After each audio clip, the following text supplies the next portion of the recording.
بسم اللہ الرحمن الرحیم۔ السلام علیکم معزز سامعین و ناظرین، آج ہم مرزا غالب کی ایک مشہور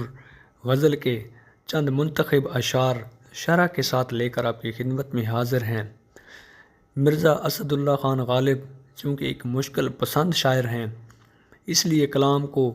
محض پڑھنے کے لیے بھی خاصی ادبی اہلیت درکار ہوتی ہے، اور پھر کلام کی شرح تو مزید کٹھن کام ہے۔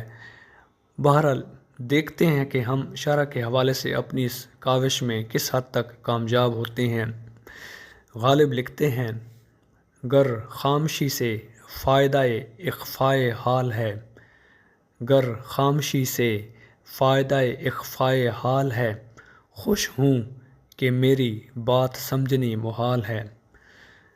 کہ اگر میری خاموشی سے میرا جو حال ہے، حال دل ہے، وہ مخفی رہتا ہے، میری جو دل کی کیفیت ہے وہ آشکار نہیں ہوتی، تو پھر اس سے فائدہ ہے، اور میں خوش ہوں کہ میری بات اگر لوگ سمجھ نہیں پا رہے تو اس کا مجھے جو فائدہ ہے کہ لوگ میرے احوال سے واقف نہیں، اور میری جو کیفیت ہے ان پر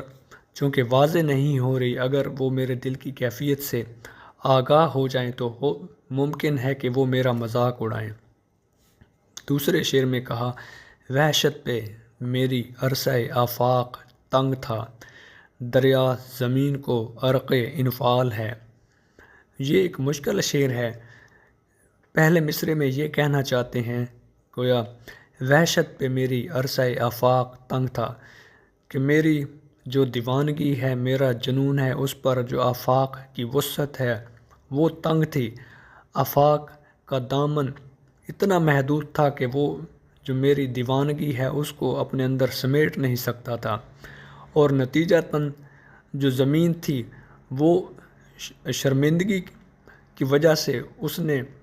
شرمندگی کا اس کا جو پانی تھا اس نے دریا کی صورت اختیار کر لی۔ تو اس شعر میں بڑا ہی منفرد اور دلکش پہلو پیش کرنے کی کوشش کی ہے، جیسا کہ کلام غالب کا خاصہ ہے۔ تو اس شعر میں اس کا اگر مفہوم مزید آسان الفاظ میں بیان کریں تو وہ کچھ یوں ہے کہ جو میری دیوانگی کا معاملہ تھا اس کا اظہار ممکن نہ ہو سکا، اس لیے کہ جو آفاق یعنی مشرق و مغرب ہیں اس کا جو دامن نہایت تنگ تھا، اور اس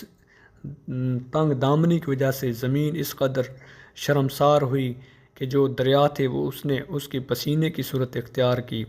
گویا دریا زمین کو عرق انفعال ہے۔ پھر کہا: ہستی کے مت فریب میں آ جائیو اسد، عالم تمام حلقہ دام خیال ہے۔ کہ جو لوگ ظاہری طور پر جو عالم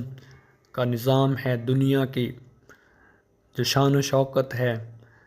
تمام تر اجرام فلکی ہیں، گویا اس کائنات میں جو بھی چیز نظر آتی ہے وہ ہستی ہے، اور آدمی چونکہ اس ہستی کے فریب میں گرفتار ہو جاتا ہے اور پھر اس کے پس پردہ جو اصل حقیقت ہے اس سے اپنی آنکھیں چرا بیٹھتا ہے۔ تو اسی ضمن میں کہتے ہیں کہ ہستی کی مت فریب میں آ جائیو اسد، عالم تمام حلقہ دام خیال ہے۔ یہاں پر جو مشہور بزرگ اور فلاسفر ہیں علامہ ابن عربی، ان کا جو پیش کردہ فلسفہ وحدت الوجود ہے اس کا خاکہ بھی اس شعر میں نظر آتا ہے، کہ جس طرح وہ کہتے ہیں کہ جو پوری کائنات ہے، یہ جو دنیا ہے دراصل اس حقیقی ہستی کا پرتاؤ ہے۔ تو اس بنیاد پر غالب بھی یہی کہتے ہیں کہ جو یہ عالم ہے یہ محض حلقہ دام خیال ہے، کہ یہ محض خیال کا ایسا جال ہے کہ اس میں پھنس کر لوگ اس حقیقت سے بہت دور چلے جاتے ہیں اور حقیقت ان پر آشکار نہیں ہوتی۔ پھر کہا: پہلو تہی نہ کر غم و اندوہ سے اسد، دل وقف درد کر کہ فقیروں کا مال ہے۔ کہ تم غم و اندوہ سے، رنج و الم سے کنارہ کشی اختیار نہ کرو، بلکہ اپنے دل کو اس درد کے لیے وقف کر دو، درد کے لیے عام کر دو، کیونکہ یہ جو تمہارا دل ہے یہ گویا فقیروں کا مال ہے، اور اس کو فقیروں کے سپرد کر دو۔ تو اس شعر میں اس شعر کا مفہوم غالب کے اس اور مشہور شعر سے ملتا جلتا ہے کہ جیسا انہوں نے کہا، رگوں میں دوڑتے پھرنے کے ہم نہیں قائل، رگوں میں دوڑتے پھرنے کے ہم نہیں قائل، جب آنکھ ہی سے نہ ٹپکا تو پھر لہو کیا ہے۔ کہ گویا بے شک آپ کی رگوں میں خون دوڑتا پھرتا ہے، مگر یہ جب کسی کے درد کو محسوس کرتے ہوئے آنکھوں سے آنسو بن کر نہ ٹپکے تو پھر اس کے خون کے جو رگوں میں دوڑتا پھرتا ہے اس کی کوئی افادیت، کوئی اہمیت نہیں۔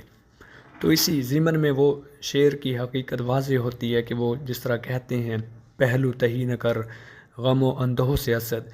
کہ غم سے تم بالکل بھی کنارہ کشی اختیار نہ کرو بلکہ اس کو اپنے دامن میں سمیٹ لو، اور جب تم درد کو سمجھو گے تو تمہارے اندر دوسروں کی ہمدردی کا جذبہ جو ہے وہ پیدا ہوگا، اور اس جذبے کی بدولت تم ہمدردی کے طور پر لوگوں کی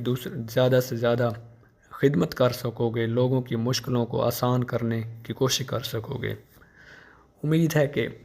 ہم شرح کے حوالے سے اپنی اس کاوش میں کامیاب رہے ہوں گے،